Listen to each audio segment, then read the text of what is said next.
नमस्ते दोस्तों। आज का हमारा जो टॉपिक है वो है Amazon VPC versus Azure virtual network. दोनों ही सर्विस आपको उस क्लाउड में अपना नेटवर्क बनाने देती है। वीपीसी अमेज़ॉन क्लाउड में आपका नेटवर्क रहेगा, वर्चुअल नेटवर्क अज़्योर क्लाउड में आपका वर्चुअल नेटवर्क रहेगा। सो आप अगर एक से ज़्यादा वर्कलोड, एक से ज़्यादा डिवाइस, एक से ज़्यादा virtual workload, virtual machines, elastic compute अगर आप AWS में बनाना चाहते हो या अज्योर में बनाना चाहते हो, सो रिस्पेक्टिव सर्विसेज आपको यूज़ करनी पड़ेगी। ओके। सो डिफरेंस अगर आप देखो, so operational point of view, service point of view से उतना ज़्यादा डिफरेंस नहीं है। जब आप डिप्लॉय करते हो उसमें थोड़ा बहुत माइनर डिफरेंस है। ओके। सो अगर आप यहाँ पे देखो, सो अमेजोन में हम लोग को एक डिफ़ॉल्ट वीपीसी बना के मिलता है। ठीक है, this VPC is default VPC. Azure में ऐसा कोई कॉन्सेप्ट नहीं है डिफ़ॉल्ट वीपीसी का। सो अज्योर में आपको स्क्रैच से स्टार्ट करना होगा, वहाँ पे कोई वीपीसी नहीं होएगा। तो आप अपने EC2 इंस्टेंसेस इस वीपीसी में डाल सकते हो, या तो आप अपना खुद का वीपीसी, कस्टम वीपीसी बना के वहाँ पे अपने EC2 इंस्टेंस डाल सकते हो। ओके। बाकी कॉन्सेप्ट कॉन्सेप्ट वाइज दोनों सेम ही है। आपको अगर अपना डिफ़ॉल्ट वीपीसी नहीं चाहिए तो आप उसको डिलीट भी कर सकते हो। घबराइए मत, डिलीट करने के बाद उसको फिर से क्रिएट भी कर सकते हो आप। सो मैं फ़िलहाल के लिए कन्फ्यूजन ना हो इसलिए मैं इसको डिलीट कर देता हूँ, डिफ़ॉल्ट वीपीसी को। तो जब आप कोई भी चीज़ अमेज़ॉन से डिलीट करोगे तो आपको एक बार और एक्नॉलेजमेंट पूछेगा कि do you really want delete, so type this. So जब आप टाइप करते हो और क्लिक करते हो डिलीट पे, सो इससे रिलेटेड सारी चीज़ें ये डिलीट कर देगा। जैसे ही आप वीपीसी डिलीट करते हो, उस वीपीसी में कुछ सबनेट भी होते हैं, कुछ राउट टेबल्स भी होते हैं, सो वो सारा कुछ अब वो अमेज़ॉन डिलीट कर देता है। ओके। एक और डिफरेंस जो मैंने नोट किया है वो है कि जब आप अज़्योर पे वीनेट बनाते हो तो उस वीनेट में आपको एक ऑप्शन देता है सबनेट्स बनाने का, राइट। सो आप बनाओगे सबनेट 1, सबनेट 2। सो ये सबनेट किस अवेलेबिलिटी जोन में जा रहा है ये कस्टमर को नहीं पता है अज़्योर साइड पे। ओके। जब आप वीपीसी में कोई सबनेट बनाते हो, so you have the option to select the availability zone. कौन से अवेलेबिलिटी जोन में आपको वो सबनेट डालना है, ये ऑप्शन आपके पास है जब आप AWS पे वीपीसी बना रहे हो। Amazon सॉरी अज्योर पे जब आप वीनेट बना रहे हो ये ऑप्शन आपके पास नहीं है। सबनेट आपको एक इंटरफेस दिया गया है, बैकएंड में सारा कुछ सॉफ्टवेयर डिफाइंड नेटवर्क है। सो इवन इफ एक जोन फेल भी हो जाता है तो आपका सबनेट स्टिल अवेलेबल रहेगा from Azure side. So that is another difference. Apart from that, from the operation and service point of view, everything is same. So let's start. Let's create our first VPC in AWS, and once we are done with that, हम लोग Azure पे एक virtual network बना के देखते हैं. Okay? So let's start. Let's go quick. So अगर आपको अपना VPC बनाना है तो सबसे पहले तो आप यहाँ पे सर्च कर लो VPC पे, और फिर यहाँ पे आपको ऑप्शन मिल जाएगा क्रिएट करने का। So just click on create. जब आप क्रिएट करते हो, जब आप क्रिएट वीपीसी पे क्लिक करते हो, आपको दो ऑप्शन मिलते हैं, VPC only and VPC and more. So VPC only में आप जैसे देख सकते हो थोड़े कम ऑप्शंस है। अगर आपको ज़्यादा ऑप्शंस, आपके बाकी ऑप्शंस ये डिफ़ॉल्ट सिलेक्ट करता है। अगर आपको कुछ ज़्यादा ऑप्शंस चाहिए तो आप यहाँ पे वीपीसी एंड मोर पे सिलेक्ट कर सकते हो। ओके। ये नाम रहेगा, प्रीफिक्स रहेगा आपके वीपीसी का। अगर आपको कुछ कुछ भी चाहिए, जैसे फॉर एग्जांपल IK क्लासेस, तो वो नाम ऑटोमेटिकली बन के आएगा यहाँ पे। कि आपको चेंज करना है नाम, आप यहाँ से चेंज कर सकते हो। सो मुझे कुछ ऑटो जनरेट नहीं चाहिए। यहाँ पे आपको CIDR ब्लॉक बताना पड़ता है। ओके। सो मेक श्योर ये CIDR ब्लॉक आपके ऑन प्रेम के नेटवर्क से या अज्योर के नेटवर्क से ओवरलैप ना हो। अगर ओवरलैप होता है तो आप उसको कम्युनिकेशन नहीं करा पाओगे। तो मैं क्या करता हूँ, यहाँ पे मैं यूज़ करता हूँ 192.168.0.0/16। ये मेरे VPC का एड्रेस स्पेस है। आप अगर IPv6 यूज़ करना चाहते हो आप यूज़ कर सकते हो। उसके बाद एक टेनेंसी लेवल का ऑप्शन है यहाँ पे जो आप सिलेक्ट कर सकते हो, डिफ़ॉल्ट या डेडिकेटेड।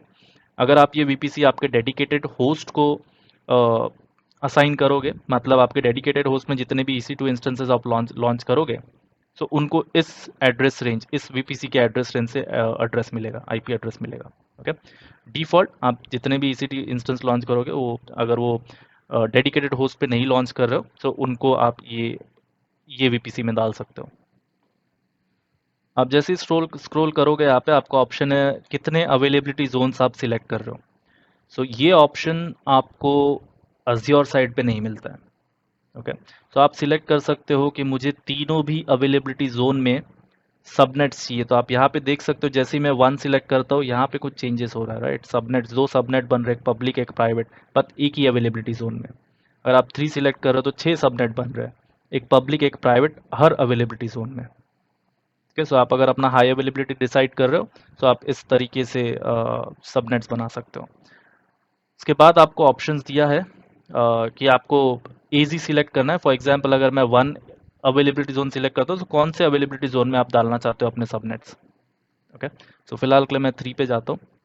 इसके बाद नंबर ऑफ पब्लिक सबनेट्स, सो आपको पब्लिक सबनेट चाहिए या नहीं चाहिए तो आप सिलेक्ट कर सकते हो। लेट्स से मुझे नहीं चाहिए तो मैंने हटा दिया। आप यहाँ पे राइट साइड में अगर आप देखोगे तो पब्लिक सबनेट हट गए। प्राइवेट सबनेट, सो मैं 3 के साथ जाता हूँ। आपको CIDR अगर कस्टमाइज करना है तो आप कर सकते हो। बाय डिफ़ॉल्ट जो आपने एड्रेस पेज दिया है उसका /20 का वैल्यू AWS सबनेट्स को असाइन कर दे रहा है। If you want change it you can change it. So I will go with 192.168.0.0/24.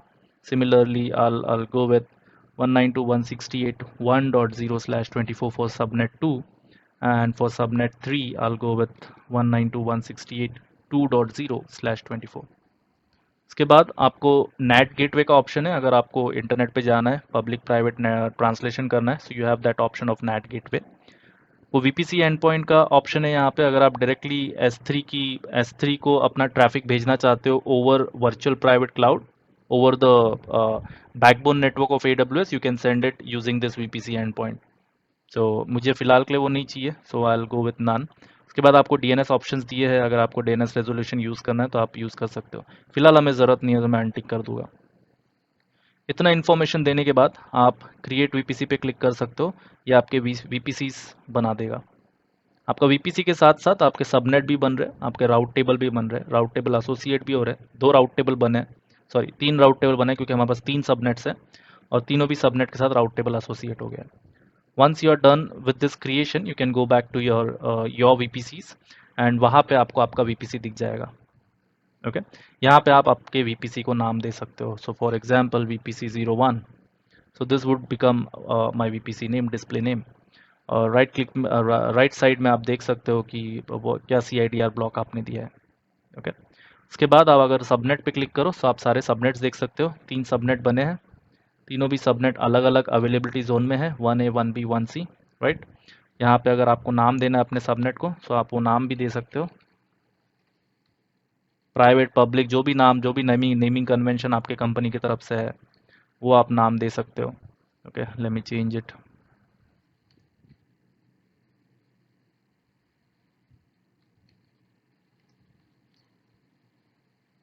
सो इस तरीके से आप VPC बना सकते हो ना। अभी हम लोग अज्योर के साइड में देखते हैं, अज्योर के साइड जाते हैं और कैसे हम लोग वर्चुअल नेटवर्क बना सकते हैं वो देखते हैं। अब जब आपका VPC रेडी है तो आप EC2 इंस्टेंस बना के आप कोई भी सबनेट सिलेक्ट करके उस EC2 को उस सबनेट में डाल सकते हो। तो आइए अज्योर के साइड पे जाते हैं। अज्योर में अगर आपको वर्चुअल नेटवर्क, कॉन्सेप्ट सेम है, communication within Azure workload अगर आपको कराना है तो आपको वर्चुअल नेटवर्क लगेगा। By default there is no virtual network. जैसे अमेज़न में एक कॉन्सेप्ट है कि आपको डिफ़ॉल्ट VPC बना के मिलता है, यहाँ पे वैसा कोई कॉन्सेप्ट नहीं है। यहाँ पे आपको अपना वर्चुअल नेटवर्क खुद बनाना पड़ेगा। So let's click on create virtual network. Azure में एक और कॉन्सेप्ट है रिसोर्स ग्रुप का, जो अमेज़न के साइड नहीं है। Resource group is a logical resource which will contain all of your resources, most of your जो भी resource आप उस resource group में डालोगे। ठीक है? इसका benefit ये है कि आप अगर टेस्ट कर रहे हो, आप टेस्टिंग कर रहे हो, आपको डिलीट करना है तो आप डायरेक्टली जाके रिसोर्स ग्रुप को डिलीट कर सकते हो। सो आपको Azure कोई चार्ज नहीं करेगा once all of your resources have been deleted. So that is the only benefit of having resource group, जो मैंने को अमेजॉन साइट पे नहीं दिखा। ओके, तो आप यहाँ पे एक नया रिसोर्स ग्रुप बना सकते हो अगर आपके पास नहीं है तो। So I will go with RG-01। उसके बाद आप अपने वर्चुअल नेटवर्क को नाम दे सकते हो। सो मैं यहाँ पे देता हूँ सिंपल VNet-01, वहाँ पे हमने VPC-01 दिया है। अब यहाँ पे ये कौन से रीजन में है ये कैसे पता चलता है, मैं अमेजॉन साइट पे आ गया अभी। ये आप राइट साइड में अगर आप देखोगे तो मैं मुंबई रीजन में हूँ। सो ये जो मेरा VPC बना हुआ है ये मुंबई रीजन में है। सिमिलरली अज्योर में भी आपको पूछेगा कौन से रीजन में आपको ये अपना वर्चुअल नेटवर्क डालना है। तो मैं क्या करता हूँ, मैं इंडिया का कोई रीजन सिलेक्ट करता हूँ, सेंट्रल इंडिया। ठीक है, तो ये सेंट्रल इंडिया रीजन में मेरा VNet बना देगा। नेक्स्ट, जैसा वीपीसी में हमको था आईपी एड्रेस सिलेक्ट करना है, सो यहाँ पे भी मैं आईपी एड्रेस रेंज सिलेक्ट कर सकता हूँ।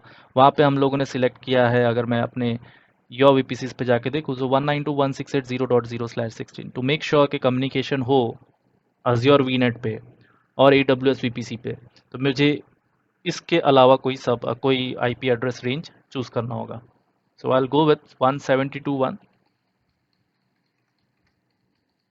ठीक है, अब यहाँ पे आपको ऑप्शन है सबनेट बनाने का। So I click on add subnet. Subnet का नाम आप दे सकते हो। So let's go with subnet 01। अभी एक मेन डिफरेंस जो हम लोग ने डिस्कस किया AWS और अज्योर में, वो क्या था कि अज्योर साइड में आपको जब आप सबनेट क्रिएट करते हो, आपको कोई ऑप्शन नहीं देता है कि ये सबनेट कौन से जोन पे जाएगा, कौन से एजी पे जाएगा। ये ऑप्शन मुझे AWS साइड पे मिलता है, अज्योर साइड में नहीं मिलता है। ओके, तो यहाँ पे आप देखो, जब मैं सबनेट क्रिएट कर रहा हूँ, आई डोंट नो कौन से जोन में जा रहा है ये। Got it? तो this is the main difference जो मुझे पता चला AWS VPC और Amazon वर्चुअल नेटवर्क के बारे में। अभी आप यहाँ पे अपना सबनेट का रेंज दे सकते हो। सो आई विल गो विद 0.0/24। जैसे कि अमेजोन में भी था, आपको अगर नेट गेटवे के साथ एसोसिएट करना है आप कर सकते हो। आपको service and point, this is nothing but the VPC and point जो हमको वहाँ पे वीपीसी में दिखा था, सेम ऑप्शन यहाँ पे भी है, सर्विस एंड पॉइंट। अगर इसको मुझे स्टोरेज सर्विस या कोई ऐसी सर्विस के साथ कनेक्ट करना है over Ajio backbone network, so you can do it. Okay, फिलहाल के लिए वो हमारा स्कोप नहीं है, सो मैं जस्ट ऐड करता हूँ। सो एक सबनेट ऐड हो गया। अगर आपको और कुछ सबनेट्स ऐड करने हैं तो आप ऐड कर सकते हो यहाँ से। वहाँ पे हम लोगों ने 3 सबनेट बनाया, यहाँ पे ज़रूरत नहीं है, because you can select this subnet कि मैं 2 सबनेट बना के यहाँ पे बंद कर रहा हूँ। ओके, सो वहाँ पे हम लोग ने 3 सबनेट बनाया और तीनों को अलग अलग जोन में डाले। यहाँ पे सबनेट्स का जोन डिसाइड करने का ऑप्शन नहीं है आपको। तो जब आप यहाँ पे कोई रिसोर्स बनाओगे, फॉर एग्जाम्पल एक वर्चुअल मशीन बनाओगे, और आप उस वर्चुअल मशीन को किसी भी जोन में रखो, जोन 1, जोन 2, जोन 3 में, अगर आप अवेलेबिलिटी जोन 1 में उसको डाल रहे हो तब भी आप ये सबनेट सिलेक्ट कर सकते हो। अगर आप उसको AZ2 में डाल रहे हो तब भी आप ये सबनेट सिलेक्ट कर सकते हो। तो ऐसा कोई रेस्ट्रिक्शन नहीं है यहाँ पे अज्योर में जो AWS में आपको देखने को मिलेगा। अगर आप AWS में AWS के VPC में एक EC2 इंस्टेंस को किसी एक जोन पे डाल रहे हो, लेट्स से अवेलेबिलिटी जोन 1 में, सो उस जोन में आपका सबनेट का होना ज़रूरी है। Okay, so that is the difference. Apart from that, आप अगर नेक्स्ट करो यहाँ पे, सो ये सारे सिक्योरिटी फीचर्स अगर आपको इनेबल करने यहीं से तो आप इनेबल कर सकते हो। उसके अलावा और कुछ डिफरेंस नहीं है, दोनों का काम सेम है। आप AWS पे अपने वर्कलोड डाल रहे हो तो आपको नेटवर्क में अगर कुछ करना है तो आप VPC बनाओ। आप अज्योर में अपना वर्कलोड डाल रहे हो तो आपको अगर कम्युनिकेशन कराना है 2 वर्कलोड में, सो उसको एक VNet में डालो। So that's about the video guys. आप VPC बनाओ AWS साइड में, Azure साइड में वर्चुअल नेटवर्क बनाओ। So I hope you have got what differences we have between Amazon VPCs and Azure virtual networks. So आगे फिर कभी मैं एक वीडियो और बनाऊंगा जहाँ पे हम लोग कम्युनिकेशन कराएंगे Azure के वर्कलोड में और Amazon के वर्कलोड में। I hope this video have been informative. Thank you for viewing.